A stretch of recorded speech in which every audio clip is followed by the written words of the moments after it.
Welcome to episode 80 of the Left Behind Game Club. This week, we play Batman the Telltale series, episode 4, Guardian of Gotham. If you're a fan of the Left Behind Game Club, leave us a review on your podcasting platform of choice. Make sure it's 5 stars. And you can find all things Left Behind Game Club at leftbehindgame.club, on Instagram at Left Behind Game Club, and on Twitter at Left Behind Club. The end of episode 3 ended with a real cliffhanger that puts Bruce Wayne in quite the precarious position.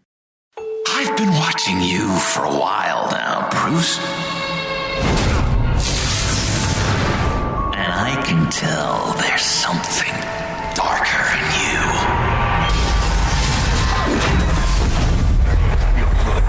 You gotta be more careful. Some of these people are crazy. Who are you? Welcome to Arkham Asylum.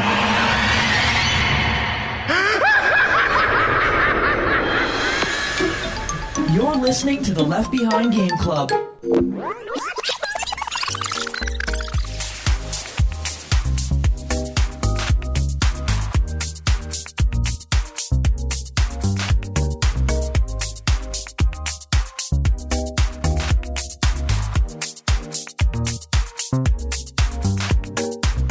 Welcome to the Left Behind Game Club, our never-ending attempt to make sure that no game is left behind. I'm your host, Jacob McCord, and today I have 2 friends with me. The first friend, you know him, you love him. He's our resident Bruce Wayne. It's Michael Ruffalo. I'm excited to talk about another great episode of another great game. And here to talk about this episode is our friend, Momortati. Yo, Mike is the Batman. What does that make you then? Are you Cobblepot? I will be Joker.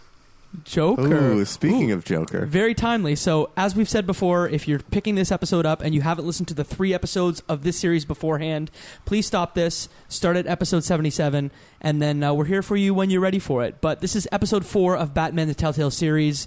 This episode is called Guardian of Gotham. And what has happened to our faithful Guardian of Gotham at the beginning of this episode? At the end of the last episode, you get stabbed with a little needle, find out that Vicky Vale is the real Lady Arkham. I trusted you. Yeah, and you get, infected with this nerve agent. She whispers some things into your ears, and you charge at Oswald Cobblepot, who has just been named the new CEO of Wayne Enterprises. What a jerk. And so when you flash into this episode, you realize that you've just beat Cobblepot to about an inch of his life. And you are in a cell in Arkham, and there's blood on the bed. There's some fresh clothes for you to wear, and there's some dents in the wall where people have, met their head to the cement. What if you got to a hotel room that was in the same shape as this cell? I've been in some hotel rooms that are about that shape. Ooh, and what did you do? Ask for a refund? Yeah, I left pretty quickly. And immediately you're thrown into a terrible situation where men in your cell want to come in, tase you, and beat the crap out of you, right? Sounds right. Yeah. And who's your savior? It's wild. It's wild! Definitely unexpected, but as you're getting your butt kicked, because you're still kind of woozy and wobbly, it seems like the chemical is still kind of affecting you, and you think you're safe. When those guys come to beat you up, sure enough, a friendly man with green hair who loves to smile walks in and saves the day for you and kind of wants to be buddy-buddy. No assumptions on who it is, but I think we all know, ladies and gentlemen, we're dealing with the John Joker.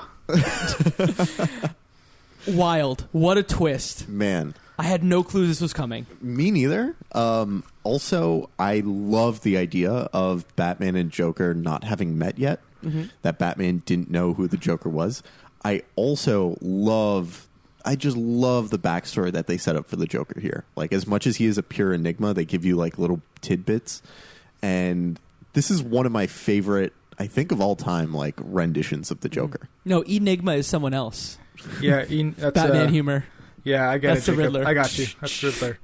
But yeah, I was kind of like still shocked because you know how originally when you hear the Batman voice, you're like, that's not freaking Kevin Conroy. That's not really Batman. And eventually you're like, okay, it's unacceptable. This one was kind of similar. I really love Mark Hamill Joker, the one from the Arkham games. And once I hear this one, I'm like, he doesn't sound like crazy. He doesn't sound maniacal. He just sounds like kind of like a normal guy who has a laugh.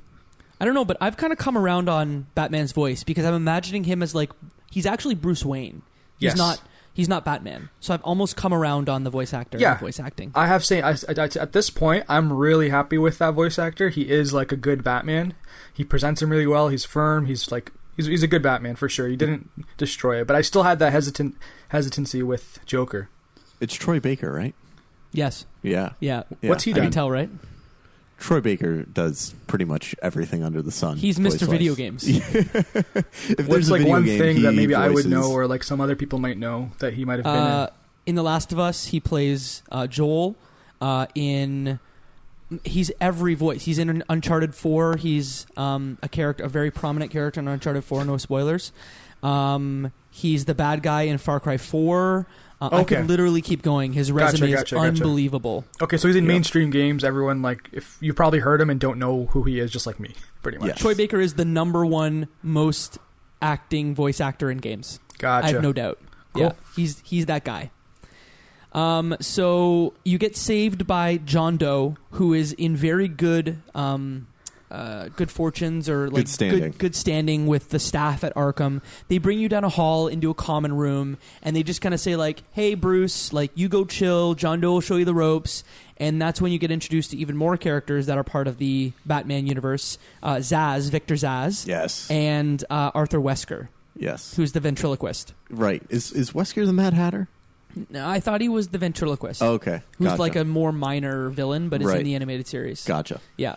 What I appreciated was that one, they show from a very like empathetic, I think, perspective what it's like being in Arkham, and two, they show a lot of these villains in a pretty calm state. Like, you never see these guys, not willing to just tear the world apart. Right? And this one, they're like, well, I'm playing chess, or I'm just going to sit here in a chair and watch the static fuzz on the TV, Yeah, it's like as if like they understand that maybe something is wrong with them and their fit in society might be in Arkham, or maybe they're stuck in Arkham.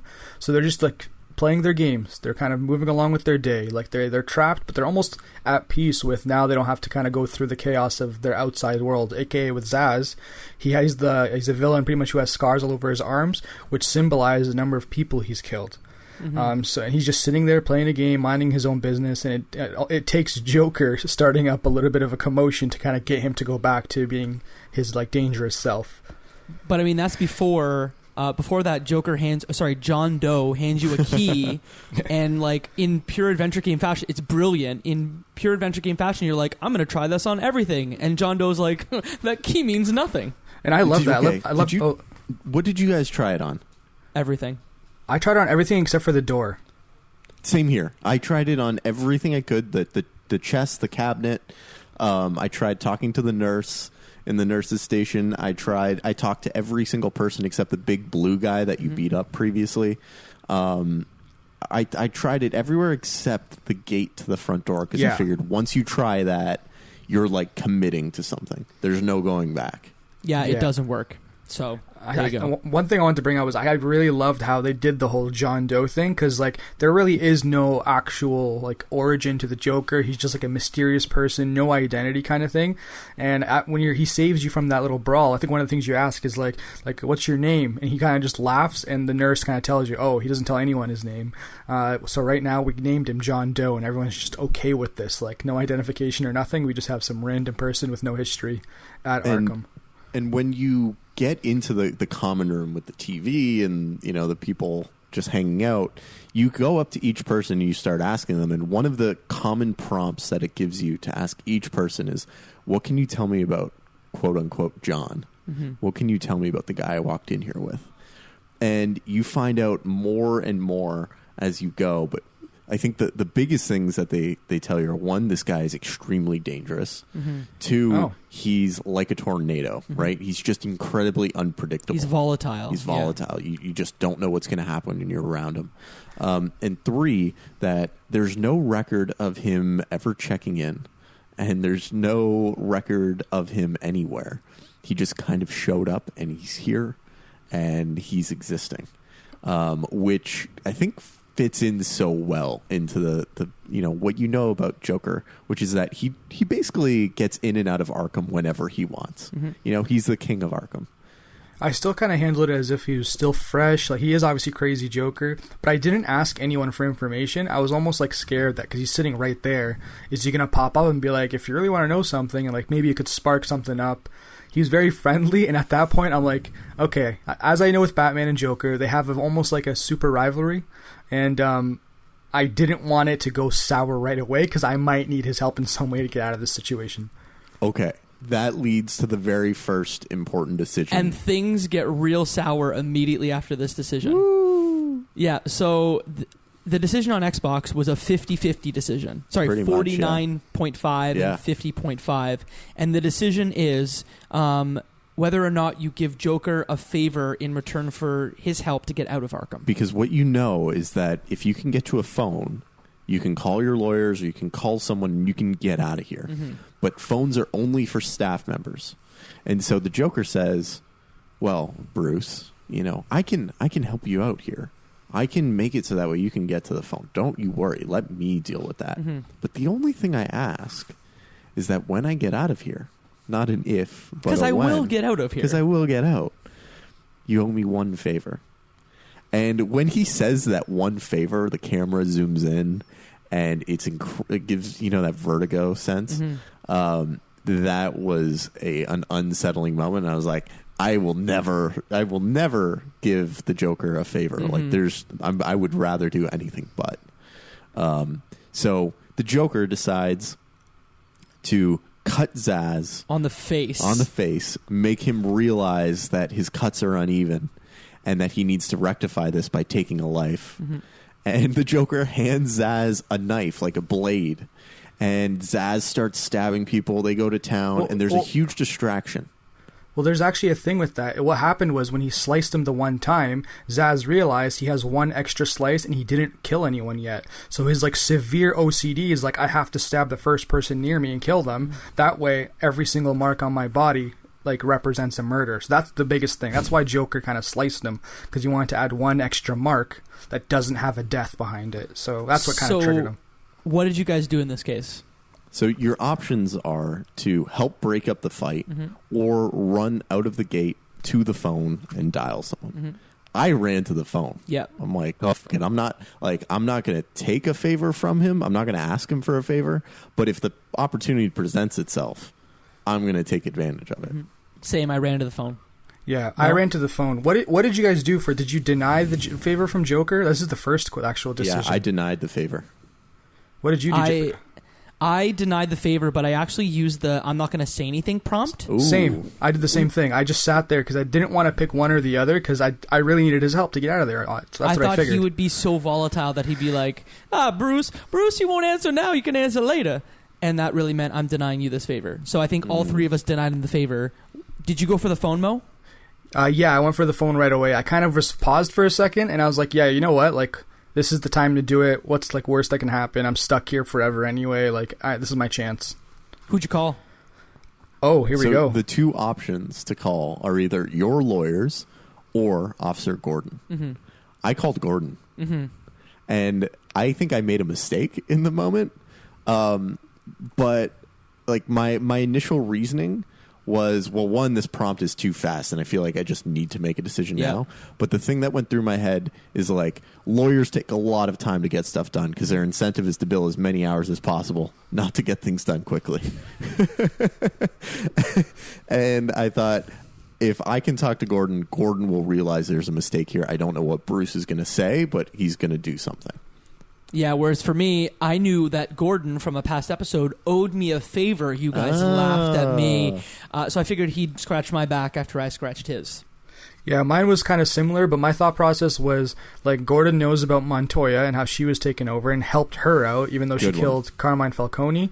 And the second thing, throughout the whole game so far, even if it doesn't, those decisions didn't influence it, I feel like I've been in Gordon's good graces most of the time, except for injuring Falcone, and that's why I called him, because I was like, lawyers are probably not going to get anything done. Let's see if I can get out through him somehow. But flip of the coin, just like you, Mike, it was too quick. Didn't you guys both make fun of me for my choice to go to Gordon instead of Vicky Vale? Hindsight is 2020. In episode Hindsight is 2, 2020. Hindsight 2020, baby. But like, it made no sense to give it to. I mean, dollars make sense. I don't know. Okay. Okay. All right. I have a good friend of mine that used this analogy. Even a blind squirrel eventually finds a nut. So that Broken clock is wrong. Is right twice a day. Yeah, that one as well. Before we move on, just a fun fact about Troy Baker to close that off. He voiced Bruce Wayne in this game, but in Arkham Origins, he actually voiced the Joker. The guy has range. He has so much range. I stand Troy Baker all day long. I'll keep an eye out for this guy. So from there, that's when you get out of Arkham, and I think from there, that's when you go to Alfred getting you from Arkham and getting the first taste of what Harvey's police state is in the new Gotham. Yeah, there's checkpoints like throughout the city. You're driving around with Alfred, but one thing I want to emphasize again is you're still like affected by like the chemicals and things, and it's making you have like outbursts of rage. You can see your veins kind of sticking out, so you're not Bruce Wayne like all after a good sleep. You're still affected by like the serum. For me, that like the exact same thing was going through my head, and it made me empathize so much with Harvey, because Harvey had been exposed to this gas or nerve agent already, and you can only imagine that all of your interactions with him so far have been under the influence of what you're experiencing now, having this frustration of not being able to pick a prompt that or a dialogue option that is as calm and collected as you would want it to be. And knowing that Harvey already has psychiatric issues must be even harder. Yeah. So I was still Team Harvey. It was so fun how in this episode you would pick a prompt and the prompt would actually subvert what you thought it was going to... Like, you could pick something that's calm and Bruce still goes wild because of the toxin he's on. I appreciated that because it's like, oh, I guess this is not the same adventure game we played 1,000 times. It literally doesn't matter what you say. There's no way that you're going to get around this really bad situation. And I think you're referencing that one moment when you're driving in the car and like the public sees that you're stopped and they're like, oh, it's Bruce Wayne, you're terrible, you're a nightmare, like your parents, you should pay. And they start, mob kind of surrounds you and starts talking to you like that. And I chose the nice option. I can't remember what it was, but it was something along the lines of like, let me just get home or whatever it was. And Bruce snaps right at them. He's like, I will rip your head off, like I'll get out of this car, blah blah blah. And it's like, wait, whoa, that's not what I chose, man. Calm down, Bruce. Yeah, I think I chose the one of like, I'm just trying to get home, and he snaps and he says, I haven't showered in 3 days. Yeah, I'm just trying to get home. It was very clear. And so at that moment, the city's under, essentially a police state. There are guards on every corner watching out for the children of Arkham. And you're stopped at this barricade, and one of the officers comes up to the door, and he says, hey, look, so you have two options here. You can either help me and my friends be well armed with a little donation. You can pay a bribe. Or I can let you deal with mob justice over here. And there's a guy wailing away on your nice luxury Bentley, I can only imagine. With a baseball bat? With a baseball bat, right? And, you have the other factor is one of the people in the mob has a camera or a phone that's recording everything that's happened. They've just recorded you snap on the officer and everyone around. Yeah, it was on World Star, so like, what are you going to do now? Yeah, exactly, yeah. So someone yells World Star in the back, and you're forced with the decision, do you... what do you do to get out of here? You have the ability to have Alfred drive through the barricade, or what was the other one? Or bribe the guys. Yeah, bribe the guy. Pay the bribe. Clearly, I know what we all did. Yeah, I drove through the barricade. I bribed him. Oh, okay. Whoa. Not what I thought. I thought we all bribed. Yeah, no, I totally did because my thought process was like, I'm going to cause more trouble than I need to. I obviously can't stand out and fight these civilians because that's not going to solve anything. Like if I just hurt random people. So I was like, let me just give them some cash. They already have weapons and they're probably well funded. So this is probably going to get them like, I don't know, a ticket to go see the Gotham Rangers or whatever it needs to do. Like here's some change. Pay the folks and kind of move on with my life. I want to get home and shower. See, I was so conscious of the woman with the phone that I realized, like, if I pay a bribe right now, this is just going to be caught on camera, and I'm going to be seen as the corrupt guy who just paid to get himself out of out of Arkham. Yeah, it seemed What like was the other lesser of two option? evils. Punching a woman? No, it was it was ramming through the barricade. Drive through the barricade. Oh, yeah. So you drive through the barricade, you get home, you get your shower that you're so desperately in need of, and Actually, I don't even think you do. You which don't. is disgusting. Yeah. But whatever.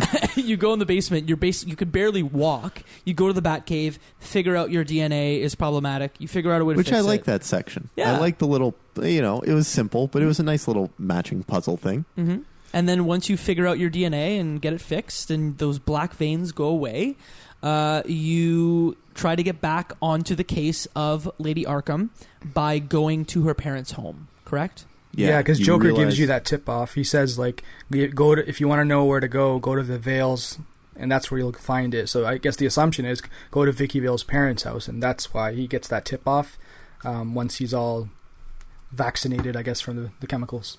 And something that I don't think we got into as much is just how much Joker knows. Joker is inside Arkham, but he knows everything. He knows Vicky Vale is Lady Arkham. He knows Vicky's real name. He knows her backstory. He drops a ton of insinuations that he knows you're the Batman. There's just so much along the way. So I feel like there are a bunch of reasons why you shouldn't necessarily trust Joker, obviously. You take his tips as credible. So Never trust a Joker. never trust the Joker. Well, okay. I don't want to maybe spoil or anything, but I haven't played episode 5 yet, the next one. Me neither. Me neither. Do we want to do some just fun predictions? Because it almost feels like the puppet master is Joker, and maybe he's the one that sent out Lady Arkham. That's where I think the ending might go. Interesting. Just to create chaos. Because remember how he's watching the news and he's like, there's never anything interesting on, and then he likes just starting crap, so this could be, at the end of the game, him laughing at us going, ha ha ha, let's do this again, bats, and then he goes back to Arkham. I could totally see a situation where at the end of the game, all of this happens, all of this chaos erupts, and it's just part of Joker's master plan to just get out of Arkham. Like, as a way for Arkham to be destroyed or blown up or something along the way, that he just walks free. I don't even know if that's like his goal, because if he can go in and go out, maybe it's not even his end goal is just entertainment for 10 minutes or 30 minutes. That might be what it is. Some men just like to watch the world burn. And so in play, Lady Arkham, Two-Face, or sorry, Harvey Dent, depending on your playthrough, Oswald Cobblepot, and John Doe. So what you're saying is John Doe's going to get out, and all the other three are going to be locked up in Arkham. Yeah. Okay. Yeah. Yes. I feel like at the end of the game, Joker is out. They set up Series 2 or Season 2 or whatever with Joker as the villain, and the others are locked up in Arkham. Okay. I think that's a fair assumption, given that the next season is called The Enemy Within, but I'll leave it there. Mo? Yeah, same page. Okay. I think so. Okay. So those are our predictions. We'll see how they pan out. But getting back to where we're at, you arrive at the Vale home, and boy, murder. Holy murder. That's a good way to put it. Boy, oh boy, was there murder here. So you walk in and you find a dead body of a middle-aged woman on a coffee table with her eyes gouged out. And you explore more of the house, and you find in what is essentially a pantry or a closet a middle-aged man who's hung by his belt. And there are all kinds of signs throughout the house of what happened here. And you go into your Batman Detective Vision and you start piecing together the scene. And so what are the things that we find out there?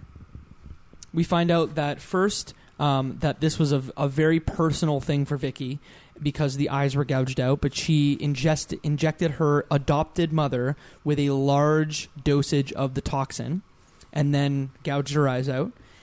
She was home first. Then her adopted father showed up, and he beat him to death with his own belt and then hung him up with that belt.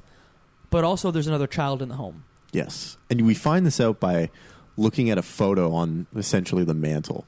And you see a young kid, and you see the two parents. And one of the key pieces of info that we find out at the home here is that Mr. Vale owned a heating and oil company, essentially. Yeah. And Vicky came to use that as a cover to store all of the gas canisters or nerve agents that she couldn't store anywhere else any longer. And so she was ready to just burn her former alias as Vicky Vale to the ground, fully adopt her Lady Arkham, and as part of that, she just murdered everyone that she saw. Why are we assuming that it's Vicky that did all this? Because I immediately saw it, and I'm like, could she have really done that to, like, her? Like, if so, holy crap, that's, like, super aggressive, like, ripped her mom's eyes out, hung her dad, beat him to a pulp, and all of that just to get a warehouse key or something.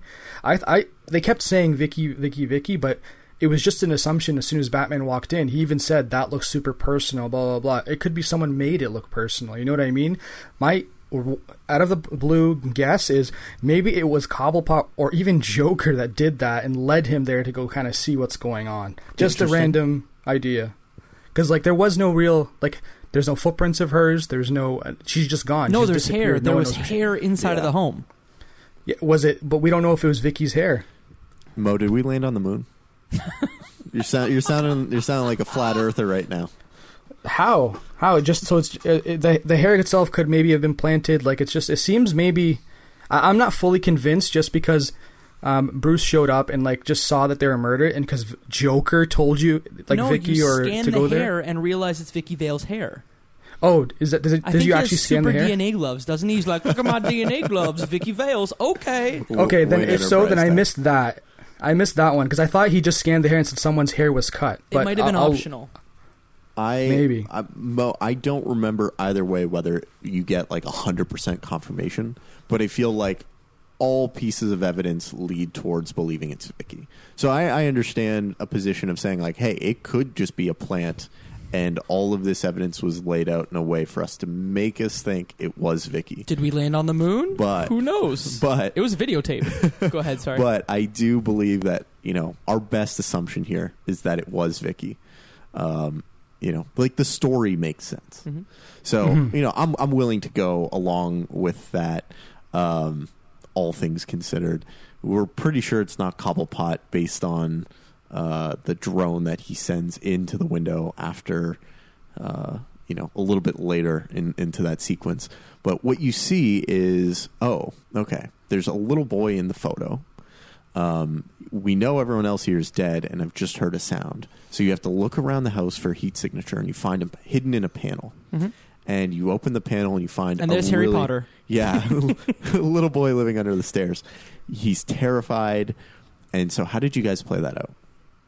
I played that out as, like, this. There's a lot of parallels between Bruce Wayne and this child. So I'm like, he's my mini-me. I'm going to treat him as such. You need to be a strong boy. Like, your parents died. Be a strong boy. Be the hero that your life needs. Interesting. Mo, what did you do?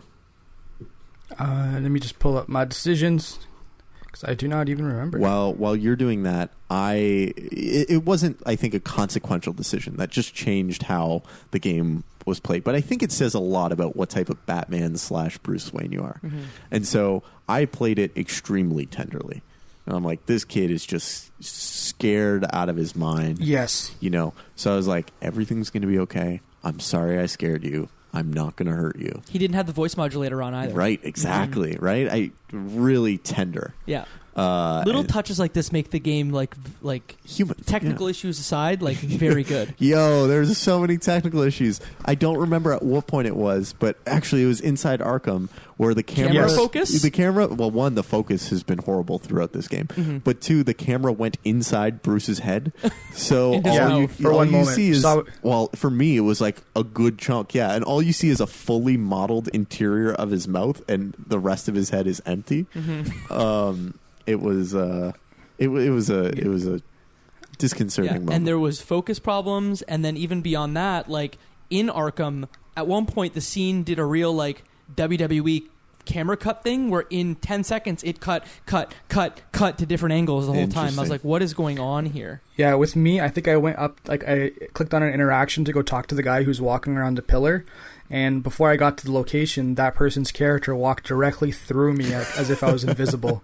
And then all of a sudden the cutscene stopped and you start talking to him normal. But, like, honest mistake. I'm kind of like, I've become numb glitches when it comes to the Batman Telltale series. It's just like part of the game now. Yeah, and Thomas from the Discord and from the Chart Shot Games cast, he's in our Discord, and what he had said in the Discord is that he played the PC version many years ago, and he doesn't remember it being this technically challenging. So maybe other versions of the game are better than this one, but the Xbox One version is woof in some ways. It's woof. It's woof. Buzz's girlfriend, woof. Yeah. Thank you for picking that up. Yes. But yeah, to answer you, Mike, I was very kind, calm, as cool as collected to the kid, like to make sure he's comfortable before asking for anything. Like, I don't think I asked him for a single piece of information. It must have been like the last, like, are you okay? Are you hurt? Mm-hmm. And then like you not choosing that still made Bruce kind of ask him those questions. So, handle the discussion with the child. He comes out and you basically say, like, it's best if you don't look. Like, don't look at the bodies, or, And a drone, one of the drones that you had seen previously on the desk in R&D at Wayne Enterprises, busts through the window. I didn't realize that was one of ours. Oh my god. Yeah, that's the one that was on Lucius Fox's actual desk. Like, that's the one you kind of play around with, and he's like, yeah, I'm adding guns to it. Hopefully it's good. So it was real good. I don't know if you didn't examine the table, maybe you would have missed it, because it was one of those like optional things to check out. But it was on Lucius Fox's like gadget table. But before that, Mike, when actually the little kid sees the parents being murdered or whatever, Bruce kind of like almost tells him as if like he's talking to himself when he was a kid. He's like, don't worry, you'll channel this in the future, don't let this like defeat you, like you'll get through this, everything will be okay, and you'll become stronger. I immediately thought, is this baby Robin? So okay. Are we gonna have a Robin here? That's a good point, Mo. One, my Bruce/Batman didn't say that, but because I think it just depends on what button you press. Okay. But what ends up happening when this drone comes in is you get into a fight to try and take it down, and the little boy takes, I think, which is like a banister of a stair, and tries swinging at the drone, and that it gives you the opportunity to take it down and disable it. Huh. And it was when that happens that you have like a quick exchange with the kid, like thanking him, et cetera, et cetera. Or being like, don't do that again, because exactly. It's dangerous, little boy. Yes. That was the moment that I was like, oh, maybe this is Robin. Exactly what you said, Mo. I was like, because I think when the kid sees the parents, you have the option, like, do you tell him to look away? Do you tell him to do something else? Maybe it's because I selected one of those ones that made it prompt for him to give him that little pep talk, saying, one day, like, you'll be able to channel this. One day you'll be able to get over it and like use it to your benefit. And that's where my assumption was. And then afterwards, like you said, when he swings down at the flying bat machine gun thing, he's like, you just saved Batman. Like, don't forget that ever. You're the one that saved me. So it was very, like, making him, like, confident and saying, like, one day he'll be fine. And he gets, like, kind of happy and content as much as he can with his parents dead. Yeah. And so I think one of the things the kid also says is, like, they weren't always the nicest to me, but, like, they were my parents in a way.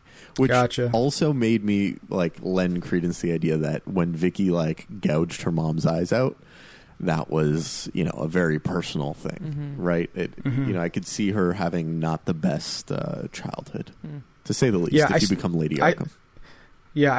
I'm in those two camps then, Mike. I'm either someone else did this because it's so vile, or maybe you're right. Maybe something like they have crazy history, because like if there's a foster kid, like how come Vicky wasn't taken care of? Was she in Arkham Asylum? Like did they send her there with like Thomas? Well, you're right. It could be crazy abuse, or it could be someone else. Yeah, who would do that to their parents? That we find out from the Joker is that Vicky Vale was born in Arkham as Victoria Arkham. Oh yeah. Yes, which is crazy, right? Which is why her name is Lady Arkham.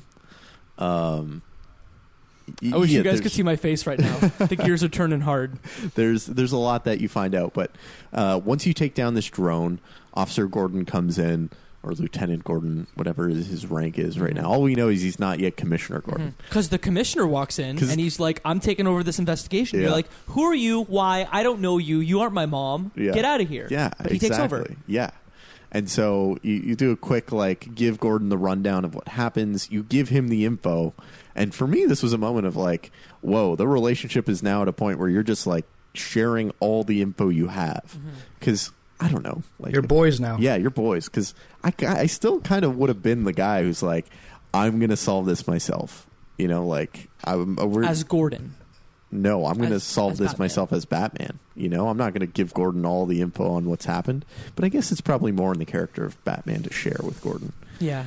Anyway, all of that to be said, you know, police come in, they clear the crime scene. You're not on great terms with the commissioner, and you move on.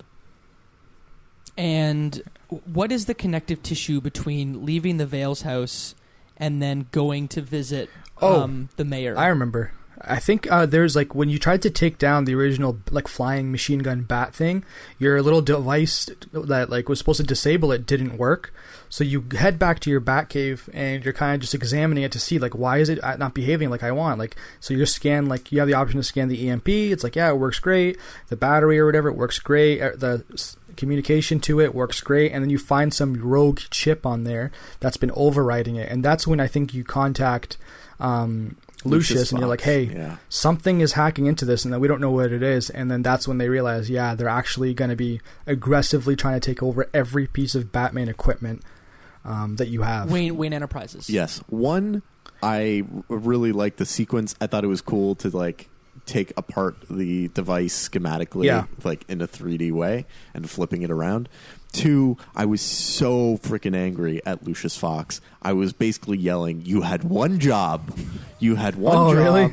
to like make sure like instead of coming to work for me to get me all of this extra new cool tech or whatever that I could easily have bankrolled, I said do one thing and just stay and make sure that Cobblepot doesn't see anything in R&D. Just make sure he doesn't get his hands on any of this. And what do you find out? He's hacking you the whole time, which is why your bat equipment has been on the fritz. Mm-hmm. And two, he's militarizing the things that were in R&D against you. Mm-hmm. I'm like, Lucius, what have you been asleep at the wheel this whole time? Like, did you go home and take 2 weeks off in between?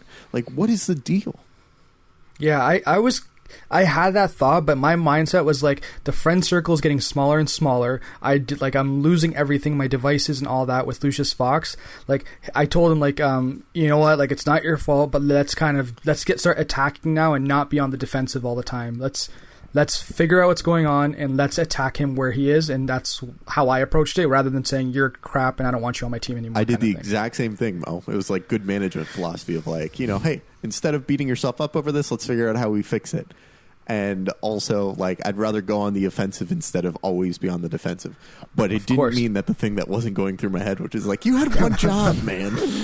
So you're a good manager, but you get mad. That's good to know. Closet mad, closet anger.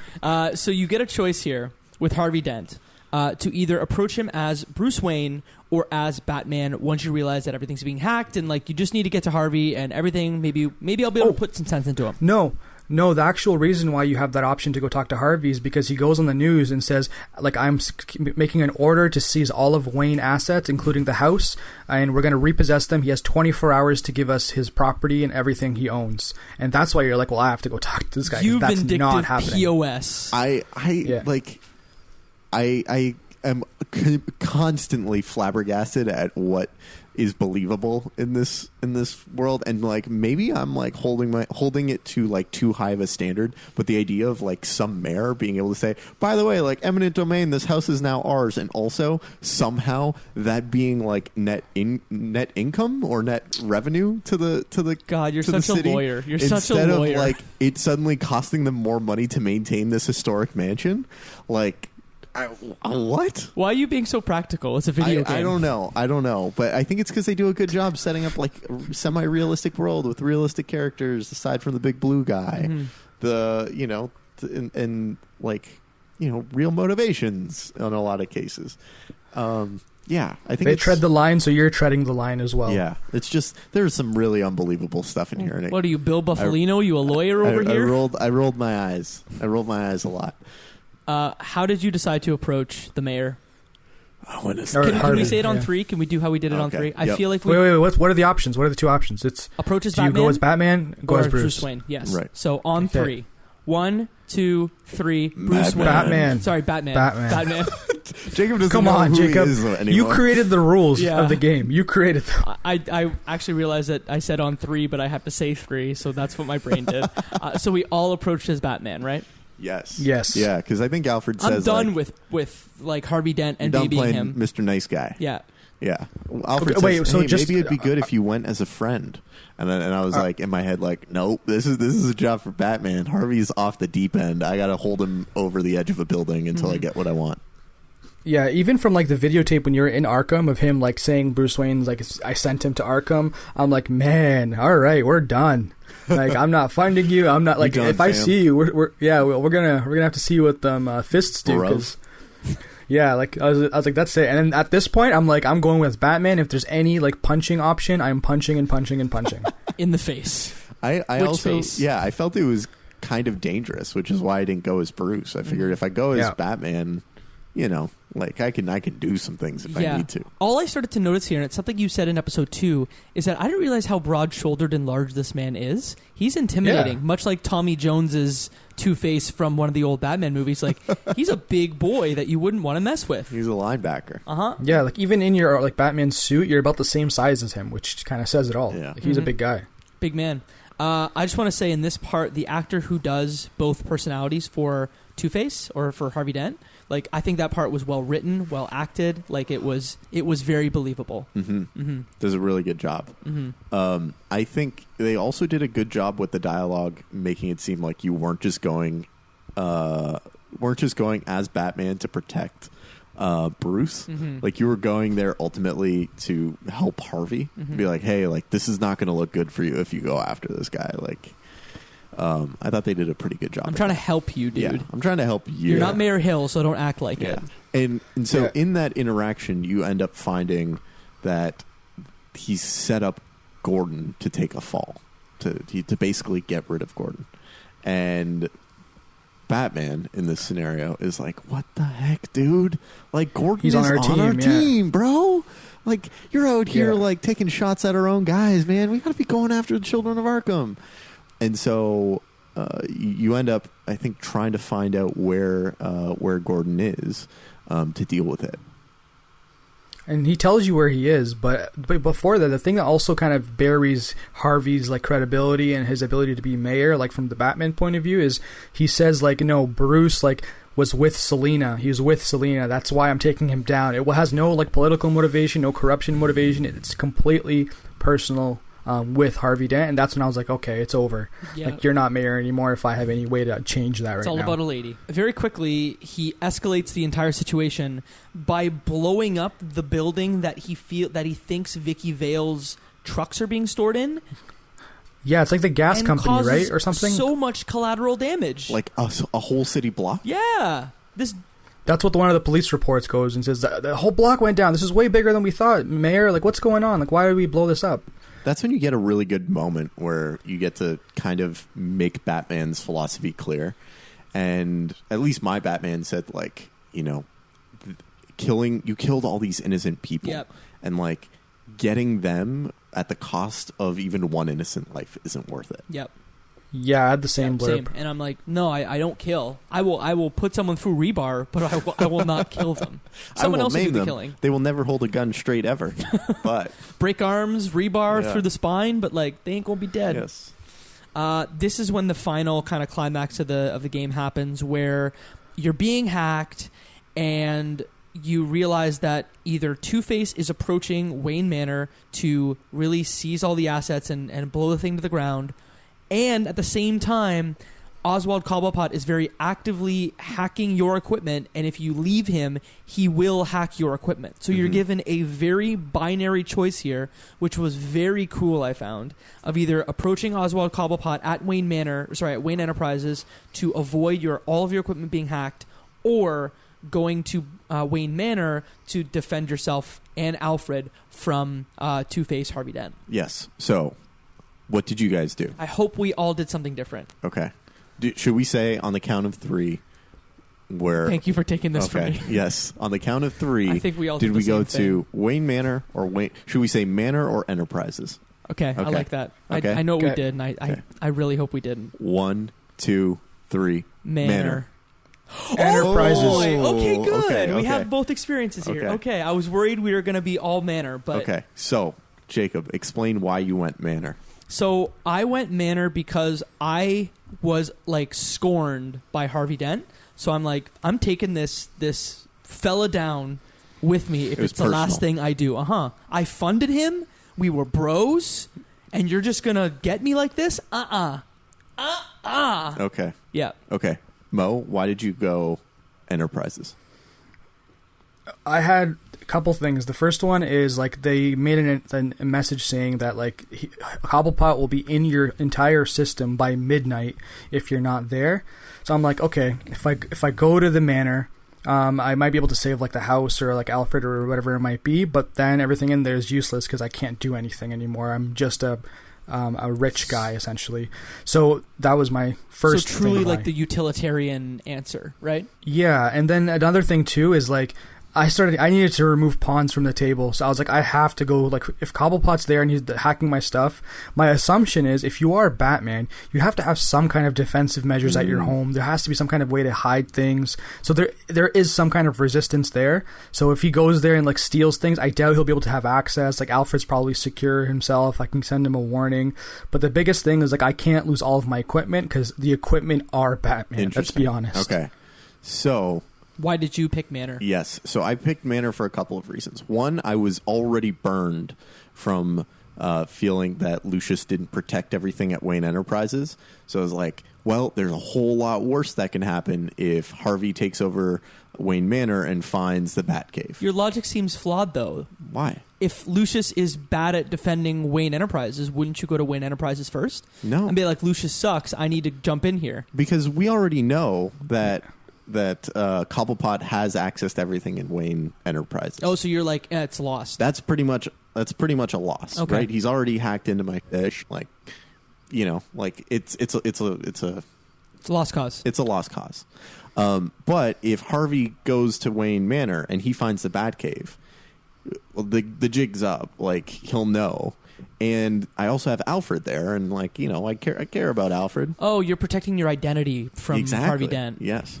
I thought you hated Alfred from the last episode. Didn't you like choose to be like you're terrible? Mike, pick a route and go that way, man. I still like. I'm not gonna lie. There are still moments where I feel like maybe Alfred's the big bad in all of this. What? Yeah, like the little guy who wants revolution so he can be on top. You know, really salty. That really I will pay you $5 Canadian dollars if that happens. Okay, I'll take it. I don't have to lose anything. So it's like since Alfred was essentially saying like some people like to watch the world die, he's essentially talking about himself, like having like an out of body experience. If he's the mastermind, you're going to be $5 richer. I'm not. Look, I don't actually believe that's the case, but there are moments where I was like, but what if it's Alfred? You know, let's subvert expectations even further. Yeah, exactly. Mm-hmm. So I wanted to protect Alfred, and I figured it was more important to protect like the Batcave and Wayne Manor than whatever was happening in what's it called? Wayne Enterprises. Yes, Wayne Enterprises. And then the last thing, I went to what Mo was saying, which is like pawns got to be taken off the table. Mm-hmm. I went for the king instead of some of the pawns. I'm like, if I take out Harvey, I have to deal with far less political issues. Fair. Right? And I just have to deal with, you know, more private matters with Oswald. Mm-hmm. And doing it without any of my technology. Yeah. Well, one of the things that I he'll have your technology though if you go to Wayne Manor. So he will, but the way that I saw it is he has the whole house. Either I see Batman as being more than just like a billionaire with a lot of expensive toys. You know, yeah, because he's a genius and he's prepared for everything. Mm-hmm. Like that's his whole thing. He just prepares for every freaking outcome there is. Mm-hmm. So there had to be backup bat tech. There had to be backup options that he could use. And he also has ninja training. So like you put that up against Oswald Cobblepot's London boxing background, and like I'd take a ninja over a boxer any day. And so I just want to go over the last two choices, which we've covered, but just the percentages. So 56% of players chose to intimidate Harvey as Batman, and then the other point as Bruce Wayne. But in this choice, 45.6% of players chose to stop Harvey, and then the other 54% of players decided to go Oswald Cobblepot's route. This episode had the most even split, I think, of any that I've seen. Mm-hmm. I actually, yeah. Very cool, and I think the other thing is they made all of these decisions feel like you actually had to make them quickly. I think the only one that you didn't feel like there was a serious time pressure to do was, do you go as Bruce Wayne or do you go as Batman? You know, that one I felt like I had some time to think it through. The others, I was just, you know, I was moving pretty quick. And the stakes were very high at all points because you're in Arkham, you need to get out, but more like you're in the Batmobile deciding what you're going to do, and you're being hacked as you're driving. Like, so cool that just that little touch of like, hey, remember Oswald Cobblepot is also a problem, not just Harvey Dent. So, chef's kiss for that. Who wants to go first? Mo, do you want to cover what happens at Wayne Enterprises? Yeah, sure. So you rush over to Wayne Enterprises, and you have to like get to, I guess, to the top floor to your office or whatever maybe. And there's did you guys both see the Matrix, the first one? Of course. When Morpheus is kind of giving Keanu Reeves instructions to navigate, to dodge the agents or whatever, he's like, go left, move, go up, like that. So you're having the same instructions, I think from Lucius or from Alfred, I can't remember who's giving you the information, but he's like, go down the hallway, jump in the elevator, opening it now. Like, I think it's Lucius, actually. So it's a really cool little sequence of like jumping, clicking. You're chased by those Batwing machine gun like drones because they spot you. Eventually you make it to the top floor, and Cobblepot's like almost rattled. He's like, no one knows where he is, like what is going on? You walk in there, very calm, cool, collected, through the main door to your office, and you're just like, it's over, Cobblepot. And like you have the options to be like what, your revolution is done, and every option I chose was, this is it, you're over, like I'm taking you down. And he's like, oh well, I'll take you down. I'm like, all right, I'll take that bet. Very like aggressive, like it's whatever. So anyways, you get into a fight, you take down both. As you're doing the fight, you're trying to do the planning, like take out Cobblepot first, take out the whatever first, but your Bat computer is not working anymore because he's actively hacking your stuff. And he even tells you like, hey, like that's not going to work, like I already have that equipment now, like it's under my control. And he has like a Google Glass kind of thing on his eye that kind of sees what Batman is seeing because he has the Bat tech now. Wow, what a 2013 game to have the Google Glass show up. Kinda, yeah. It's like a single monocle though, so it's kind of like Penguin's like monocle almost. Ooh, okay. So as you're doing that, you're fighting him, and eventually you're like, I don't need the equipment, so like he realizes he just has to do it the right, or like just brute force, so he tackles one guy, beats him up, and he's fighting Cobblepot. Eventually the Cobblepot tackles him into the elevator that goes into like the Wayne Enterprises like research and development area, and Cobblepot puts on, I kid you not, almost like the Infinity Gauntlets, like Get fists out of here.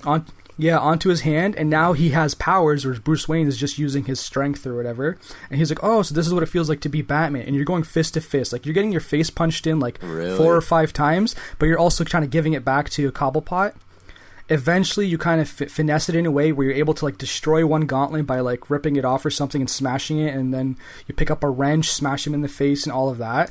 And the main thing, which is the coolest, you're going for Cobblepot's knees.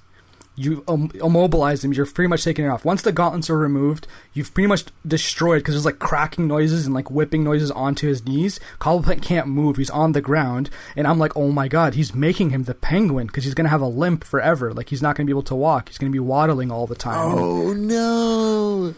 That's so cool. Yeah, so he's immobilized on the ground, and he's like I'm not telling you anything, and you have the option, like, do you hang him like from do you restrain him, or do you knock him out? So I knocked him out. I pretty much stomped his head in, and he's kind of out cold, and I tie him up for the police to kind of come grab him. While you're doing that, though, you realize there's like a giant computer connected. Why are the police coming to grab him? I'll right before that, there's a giant computer that you realize is hacking the Wayne Enterprises' system, like, and it's like 75% complete. You notice that once you get into the R&D department. And obviously Cobblepot's stopping you. So once that's done, you destroy that system. You have all of your equipment still, like your Bat Tech is still good. And as you're leaving, I think you tie the what's it called, Cobblepot up on like a staircase kind of thing.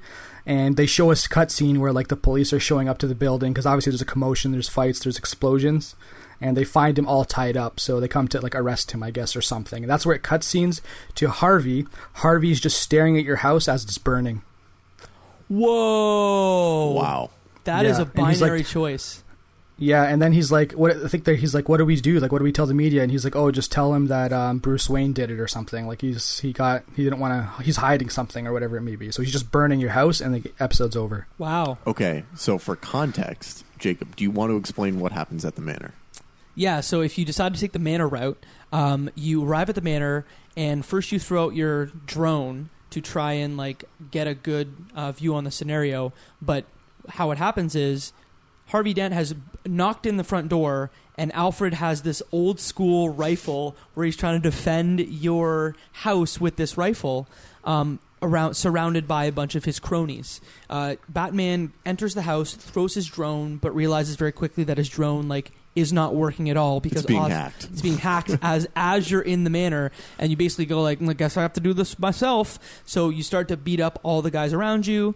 A gunfight ensues with Harvey Dent, where he has a big briefcase in true Harvey Dent, Two-Face style, opens it and has a Tommy gun in. Of course, Mo, you know the auto shotgun in COD. Yeah, the one with the drum barrel on the bottom. That's the type of gun that. So it's not a Tommy gun, or it is a Tommy gun. It's not quite a Tommy gun. It's like an auto shotgun with explosive shells. Yes. Gotcha. Yeah, because he's shooting Batman, who's rolling and jumping all over the Manor, and walls are exploding after Two-Face or Harvey Dent shoots these walls. At one point, Batman gets shot in the leg and just keeps going, and you eventually just beat up and take down Harvey Dent, but not before burning half of his body. Yes. So in our version of the game, Harvey Dent's face is totally pristine. Mm-hmm. In some people's versions of the game, his face is truly still scarred, but in all cases, the whole side of his body that either was bruised in episode 2 or burned in episode 2 is torched. So truly, whether or not you decided in episode 2 to make his face terrible, his whole body is scarred in a way that will probably never heal. Mm-hmm. So I won't have that pretty much, because he's just staring outside of the house, unless something happens in the beginning of episode 5. Yeah. And then the last choice, we actually get a choice in the last one, which is kind of interesting. Commissioner Gordon comes in, and he's like, hey, we should probably lock him up in Blackwater Prison because he's a real bad dude, and that's where bad dudes go. All the people he's killed. But also, we know that he's having psychiatric issues, so maybe Arkham Asylum would be the best place for him. So the choice is either send him to Arkham or send him to Blackwater Prison. So what did you do? I sent him to Arkham. I sent him to Arkham as well. And such a softie we are. Yeah, but Arkham's not a soft place. Right. And I feel like I might have made a mistake because, think of the people who are in Arkham. John Doe. Right. Victor Zsasz. Yes. Right? There are some... He could get really dangerous if he gets linked up with them. But I also felt like it was less of the humane justice angle if we send him to Blackwater. Mm-hmm. So. And then we have a final cutscene where we get the other side of it. We don't see Oswald Cobblepot, but we're in the Batcave, and we notice with Alfred that we're being hacked, the Bat computer's being hacked, and so the option we're given, or not option, is we have to cut the power to the Bat computer. So you throw a Batarang across the room, cut the power, and that's how the episode ends. Mm-hmm. And there's no next time on in this episode, which maybe they didn't have time, or maybe that was a choice. Yeah. I don't know. Maybe they didn't want to spoil it. Maybe they didn't. Any further thoughts on episode 4 of Batman the Telltale series? I really liked it. This is probably my favorite episode so far. The decisions actually felt, not super clear. It wasn't like an obvious, you pick one or the other. Because it's constantly subverting your expectations of what not only your choices are, but also what they will do. Mm-hmm. So, all love. And I also like just that fact that now we talked about it and you realize there's 2 separate crazy endings of episode 4. That was, I think, the coolest part. Whereas before, it almost seemed like no matter what you did, we're all still playing the same game. So I'm guessing maybe episode 5 might be a little wonky, where I might have a completely different game play through, and you guys might have a different one. Obviously, we're going to have different endings, or I hope so. But I think we're also going to have different beginnings too now. I think that's a great place to end episode 4 of Batman the Telltale series. If you liked what you heard, send this podcast to a friend. You can send it either a podcast, or you can send our social media their way. You can find us on Twitter at Left Behind Club, on Instagram at Left Behind Game Club, or you can find our Discord. Michael, how do you find that specifically? If you go to leftbehindgame.club, there's a big fat button in the middle that'll take you right into the Discord server. There's also a PayPal button that if you click, if you're feeling a little generous, generous and you want to shoot some money our way for hosting or whatever it is, more than grateful for it. But the biggest thing that we'd love is for you to just tell more people about the show. And we've been shouting people out on our Discord on the show recently, so I just want to shout out to Thunderheart for their contributions to the Discord. You're making it a better place to talk about games, so thank you. Jacob, where can the people find you at? You can find me on the internet at Jacob McCourt on all major social media platforms and at jacobmccourt.com. Mo? You can find me at Emertati on almost all social media platforms, and I'm pretty active on that Discord server as well. Love chatting with everyone. Michael, where can the fine folks find you? They can find me in the Discord server or Ruffalo M on most social media platforms or michaelruffalo.com.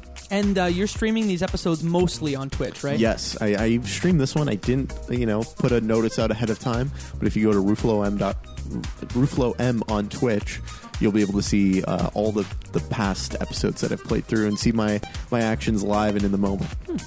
Michael, what do we say to him? That, my friends, is one less episode left behind.